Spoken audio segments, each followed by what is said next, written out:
자, 오늘 본문 말씀 고린도후서 8장 16절부터 24절 말씀을 통해서 이름 없이 빛도 없이라는 제목으로 우리 함께 은혜를 나누시겠습니다. 우리 말씀의 성도님도 한 주간 잘 지내셨나요? 네. 아마 오늘이 이번 주에서 가장 따뜻한 날인 것 같아요. 그렇죠? 오늘 막 날씨가 18도, 17도 이렇게 올라간다고 하는데 성전은 어떻게 좀 더우신가요? 아니면 추우신가요? 괜찮으신가요? 네, 감사합니다. 오늘도 아버지께서 주시는 이 복된 은혜의 말씀으로 우리 모두가 큰 은혜를 받는, 그리고 나의 모든 근심과 걱정의 문제가 하나하나 해결안 받는 복된 예배의 시간이 다 되실 줄 믿습니다. 자, 우리가 오늘 본문의 배경을 먼저 살펴보면, 사도 바울은 그 당시 어려움을 겪고 있었던 이 예루살렘 교회를 도와주기 위해서 여러 초대교회들에게 구제 헌금을 이렇게 모으고 있었습니다. 그와 관련된 사안으로 오늘 이 고린도 교회의 동역자 디도라는 사람을 파견하게 되죠. 그런데 오늘 본문은 우리가 자세히 함께 읽어보면 사도 바울은 우리가 잘 알고 있는 이 디도라는 인물 외에도 성경에 이름이 기록되지 않은 두 사람, 이 두 형제를 디도와 함께 고린도 교회로 보냈다라고 성경은 증거하고 있습니다. 오늘 본문 말씀 고린도후서 8장 18절 말씀을 우리가 함께 보면, 또 저와 함께 한 형제를 보내었으니라고 말씀하고 있습니다. 자, 그리고 22절, 우리 화면에 나와 있지만 8장 22절 말씀도 함께 보면, 또 저희와 함께 우리의 한 형제를 보내었노니라고 이렇게 말씀하고 있죠. 자, 18절에 말씀하는 한 형제, 그리고 22절에 말씀하는 한 형제는 같은 인물이 아닙니다. 둘 다 각각의 다른 인물이죠. 다시 정리를 해보면 사도 바울은 이 예루살렘 교회의 구제 헌금을 위해서 고린도 교회에 사람을 파견하게 되는데, 이 디도라는 사람 이외에 두 사람이 더 함께 그 파견길에 동행했다라는 것을 우리에게 말씀하고 있죠. 자, 그렇다면 이렇게 디도와 함께 이 엄청난 일을 감당한 사람은 도대체 누구였을까요? 이 두 사람은. 그리고 이름도 없이 빛도 없이 묵묵히 자신의 일을 감당한 이 사람들을 왜 사도 바울은 이 두 형제를 선택을 했을까요? 오늘 말씀을 통해서 함께 살펴보도록 하겠습니다. 사도 바울이 이 이름이 기록되지 않는 이 형제들을 선택한 이유가 첫 번째로 그들이 칭찬받는 사람이었기 때문입니다. 그들이 칭찬받는 자였다. 오늘 본문 말씀을 함께 보시죠. 고린도후서 8장 18절 말씀을 우리가 함께 보면, 또 저와 함께 한 형제를 보내었으니 이 사람은 복음으로써 모든 교회에서 칭찬을 받는 자요라고 말씀합니다. 사도 바울은 디도와 함께 한 형제를 고린도 교회에 같이 보냈다라고 말씀하면서 그 사람에 대해서 모든 교회에서 칭찬을 받는 사람이다라고 증거하고 있습니다. 그런데 이 형제가 칭찬받은 근거에 대해서도 18절에 이렇게 화면을 통해서 말씀하고 있는데, 분명히 복음으로써 칭찬을 받는 사람이었다라고 증거하고 있죠. 우리는 이 본문 18절 말씀에 등장하는 이 형제, 이 사람이 어떻게 복음에 힘썼는지는 우리가 자세히 알 수가 없습니다. 그러나 그 당시 초대교회 사역자들의 여러 가지 삶을 통해서 우리가 유추해보면, 이 이름 없는 형제는 말씀이 필요한 곳에 자신의 시간과 열정을 들여서 헌신했던 인물이었고, 또한 사도 바울의 전도 사역에 성심, 성의껏 조력자 역할을 충실히 한 사람으로 볼 수 있죠. 다시 말하면 이 형제는 말씀에 합당한 삶을 살았던, 또한 그렇게 살려고 노력했던 사람임을 알 수가 있습니다. 늘 말씀을 가까이 하고 말씀대로 하루하루 살려고 노력하며 많은 사람들에게 저 사람은 말씀과 함께 동행하는 사람이야 라고 인정받는 그러한 말씀 중심의 사람이었다라는 것을 사도 바울은 오늘 본문을 통해서 그를 칭찬하고 있습니다. 이렇게 말씀, 복음 중심의 삶을 살아갔던 결과 18절 말씀에 모든 교회가 그를 칭찬했다. 모든 교회가 그를 칭찬했다라고 증거하고 있습니다. 우리가 어느 작은 모임에서 칭찬을 받을 수 있습니다. 뭐 두세 명의 자리에서 이야기하다 보면 서로 칭찬할 수 있죠. 그리고 어느 한 교회 안에서도 칭찬받는 사람들이 있습니다. 그런데 오늘 본문의 18절에 말씀하는 이 형제는 그 당시 초대교회 모든 교회들에게서 칭찬받는 사람이었다라는 것을 말씀하고 있죠. 우리가 예를 들어서 설명해 보면 우리 동욱교회에 어느 한 성도님이 계시는데 그 성도님이 우리 동욱교회에서만 칭찬받는 성도가 아니라 서울, 부산, 광주, 대전, 심지어는 전 세계에 있는 우리 말씀의 모든 교회들에게 칭찬받고 인정받는 성도가 있었다라는 거죠. 이 18절에 말씀하는 이 형제도 어느 한 교회에서만 또한 사도 바울에게만 칭찬받는 그런 사람이 아니었습니다. 그 당시 모든 말씀의 교회들에게 한결같이 저 사람은 칭찬받는 사람이야. 저 사람은 우리가 인정할 수 있는 그런 사람이야. 라는 그렇게 인정받는 사람이었다라는 것을 말씀하고 있죠. 로마서 14장 8절 말씀을 우리가 함께 보면 우리가 살아도 주를 위하여 살고 죽어도 주를 위하여 죽나니라고 말씀합니다. 다시 말하면 오늘 본문의 18절에 등장하는 이 형제는 이 로마서 14장 8절에 말씀하시는 우리가 살아도 주를 위하여 살고 죽어도 주를 위하여 죽나니 오직 아버지의 말씀의 뜻을 위해서 전심전력하고 헌신한 형제였다라는 것을 말씀합니다. 우리가 교회에서 칭찬을 받는다. 모든 교회에서 칭찬을 받는다라는 이 사실은 결코 쉬운 일이 아닙니다. 어느 조직이나 마찬가지입니다. 누군가 나를 칭찬하는 사람이 있다면 반대로 나에게 대해서 나쁘게 이야기하면서 소금 뿌리는 사람도 반드시 있습니다.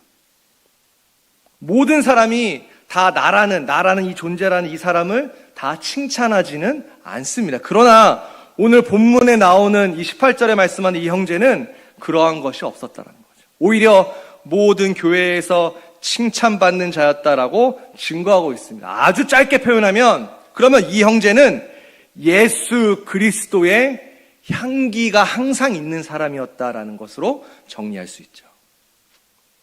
그러면 우리가 왜 교회에서 칭찬받는 것이 중요할까요? 에베소서 1장 23절 말씀을 우리가 함께 보면 교회는 그의 몸이니라고 말씀합니다. 교회는 그의 몸이니. 또한 골로새서 1장 18절 말씀을 함께 보면 그는 몸인 교회의 머리라라고 말씀합니다. 에베소서 1장 23절과 골로새서 1장 18절 말씀을 우리가 종합해 보면 교회는 예수 그리스도 자신이다라는 것을 성경을 통해서 말씀하고 있습니다. 다시 말해 교회에서 칭찬받았다라는 것은 예수님께 대한 그 사람이 예수님께 대한 충성과 헌신을 인정받았다라는 뜻과 같다라는 거죠. 오늘 우리 말씀의 성도님들 모두가 이러한 성도님들이 되기를 원합니다. 교회에서 맡겨진 일을 할 때에 우리가 몇몇 사람의 칭찬을 즐거워하고 또한 몇몇 사람의 소리에 우리가 귀를 기울여서 그것에 어떻게든 칭찬받으려고 몇 사람한테만 인정받으려고 하는 그런 모습이 아니라 묵묵히 자기 자리에서 맡겨진 일에 이름도 없이 빛도 없이 충성하는 그러므로 모든 교회에서 칭찬받는 성도, 하나님께서 인정받는 성도가 오늘 이 시간 우리 동욱교회의 성도님이신 줄 믿습니다. 우리 각자 말씀 안에서 모든 교회에서 우리 각자 한 사람 한 사람이 칭찬받는 성도가 될 때 우리 말씀의 교회 동욱교회는 반드시 부흥할 줄 믿습니다. 자, 큰 두 번째로 살펴보면 사도 바울이 이 형제를 선택한 이유 두 번째는 시험을 통과한 사람이었기 때문이죠. 사도 바울이 이 사람들을 왜 선택했냐?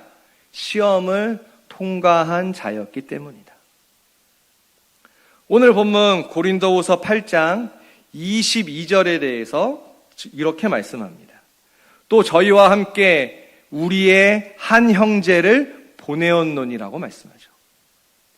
이 22절에 등장하는 이 한 형제는 우리가 1대이제 살펴봤던 18절에 등장하는 형제와 다른 사람입니다.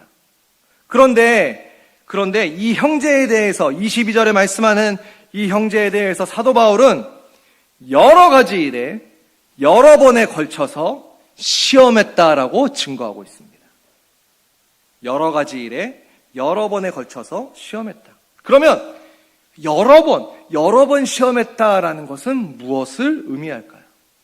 이것은 이 이름 없는 이 형제가 여러 번 오랫동안 시험을 거친, 오랫동안 연단받은 사람이었다라는 것을 증거하고 있죠. 여러 번이다 이 말은 오랫동안 그 안에서 연단받았다라는 것을 말씀하고 있습니다. 그러면 이 형제에 대한 사도 바울의 시험의 내용은 또한 무엇이었을까요? 이 형제는 도대체 어떠한 것을 시험을 받았고 그 시험을 통과했을까요? 고린도후서 8장 22절 중반절 말씀을 보면 그 간절한 것을이라고 말씀합니다. 그 간절한 것을 여러 번 시험하였거니와라고 말씀하죠. 여기 이 간절한 헬라어로 스푸다이오스라는 단어를 사용합니다. 그 뜻을 보면 더 크게 열심히 하다라는 뜻이죠. 그리고 매우 부지런하다라는 뜻을 갖고 있습니다. 이 말씀의 뜻으로 우리가 정리해 보면 이 22절에 등장하는 이 이름 없는 이 형제는 맡겨진 일에 매우 부지런한 사람이었다라는 것을 알 수 있습니다. 또한 어떠한 일이 맡겨졌을 때 미루지 않고 곧 순종하는 마음으로 그 맡겨진 일을 빠르게 완수했고 하나님 보시기에 더 크게 열심히 일한 사람이었다라는 것을 우리에게 알려줍니다. 이 형제는 한두 번 열심히 한 것이 아닙니다. 분명히 성경은 여러 번이라고 말씀하고 있죠. 여러 번의 시험을 거쳐서 오랫동안 한결같은 모습을 보인 그런 사람이었기 때문에 이러한 시험을 통과하여서 고린도 교회에 파견되는 중책을 맡을 수 있게 되었다라는 것을 말씀합니다. 우리가 교회에 어떤 일을 우리가 맡았을 때 때로는 이런 분들도 있습니다. 나는 훈련받지 않아도 크게 훈련받지 않아도 이 정도의 교회에서 하는 이 정도의 일은 나는 할 수 있어 라고 자기의 의지만을 앞세워서 자신을 믿고 이렇게 겸손하지 못하게 큰 소리 치는 사람이 많이 있습니다. 그런데 하나님의 일은 그렇지 않습니다. 교회의 일은 그렇지 않습니다. 작은 일부터 은혜로 시작하여서 그러한 연단의 기간이 쌓이고 쌓여서 그 연단의 기간을 통과한 사람만이 아버지의 더 큰 일, 교회의 더 큰 일을 감당할 수 있게 된다라는 사실이죠. 마태복음 25장 21절 말씀을 우리가 함께 보면 내가 작은 일에 충성하였음에 내가 많은 것으로 내게 맡기리니 라고 말씀합니다. 작은 일에 충성하였기 때문에 너에게 더 많은 것을 맡긴다라고 말씀합니다. 누가복음 16장 10절 말씀을 통해서도 지극히 작은 것에 충성된 자는 큰 것에도 충성되고라고 증거하죠. 분명히 예수님께서도 작은 일에 충성하는 사람이 더 큰 일에도 충성되이 일할 수 있다라고 말씀하고 있습니다. 그럼 반대로 작은 일을 소홀히 여기는 사람은 큰 일을 그 사람에게 맡겨도 그 일을 감당하지 못한다는 말씀의 의미와 같죠. 시편 기자는 시편 4장 4편 3절 말씀을 통해서 시편 4편 3절 말씀을 통해서 여호와께서 자기를 위하여 경건한 자를 택하신 줄 너희가 알지어다라고 고백하고 있습니다. 이 말씀은 하나님의 일을 하는 사람은 어떻게 해야 된다? 경건해야 한다라는 말씀이죠. 경건한 자만이 하나님의 일을 할 수 있고, 하나님께서는 하나님의 일을 하는 사람을 선택할 때 경건한 사람을 택하셔서 하나님의 일을 맡기신다라는 것을 우리에게 말씀하고 있습니다. 이러한 말씀들로 볼 때에 오늘 이 본문 22절에 등장하는 이름 없는 이 형제가 궁극적으로 오랫동안 시험받고 연단받은 그 부분은 바로 경건이었다라는 사실이죠.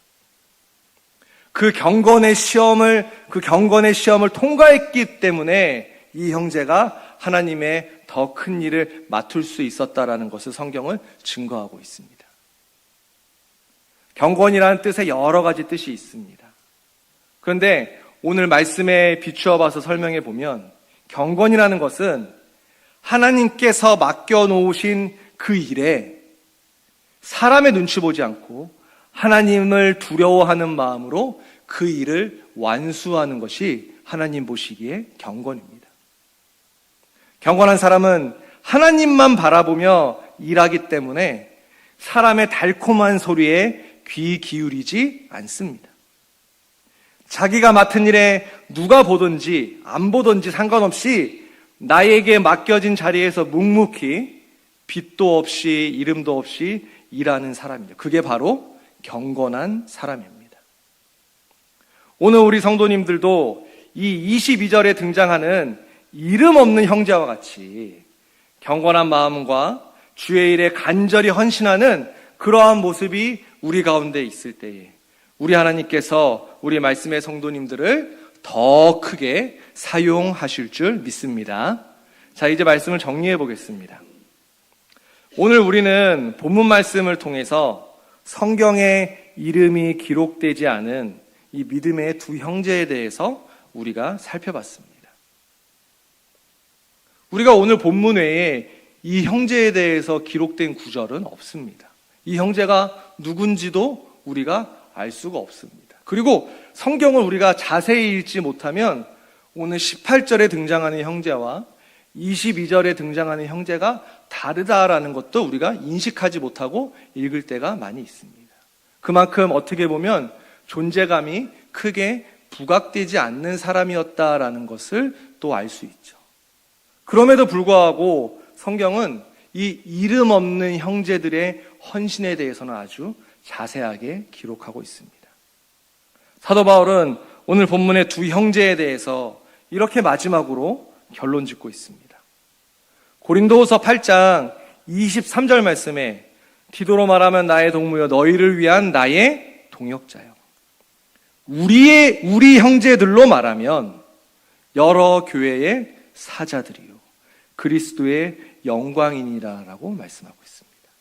사도 바울은 디도에 대해서 나의 동역자다라고 소개한 후에 이 두 형제에 대해서 여러 교회의 사자들이고 그리스도의 영광이다라고 아주 당당하게 그들에 대해서 증거하고 있습니다. 사도 바울이 디도에 대해서만 디도는 나의 동역자입니다라고 소개하고 끝날 수 있습니다. 그럼에도 불구하고 사도 바울은 이 이름 없는 두 형제들을 끝까지 칭찬하고 있다라는 것을 발견할 수 있죠. 이 사자라는 헬라어가 아포스톨로이라는 단어인데 임무를 가지고 보냄을 받은 자라는 뜻입니다. 임무를 가지고 보냄을 받은 자. 그 당시 초대교회의 사도들을 뜻할 때 자주 사용되는 단어죠. 물론 오늘 본문에 이름 없는 이 두 형제가 사도 바울과 같은 사도의 직분을 수행한 것은 아니지만 그 당시 초대교회 사도들의 버금갈 만한 열심과 헌신과 경건의 모습이 이 두 형제에게 있었다라는 것을 성경은 말씀하고 있습니다.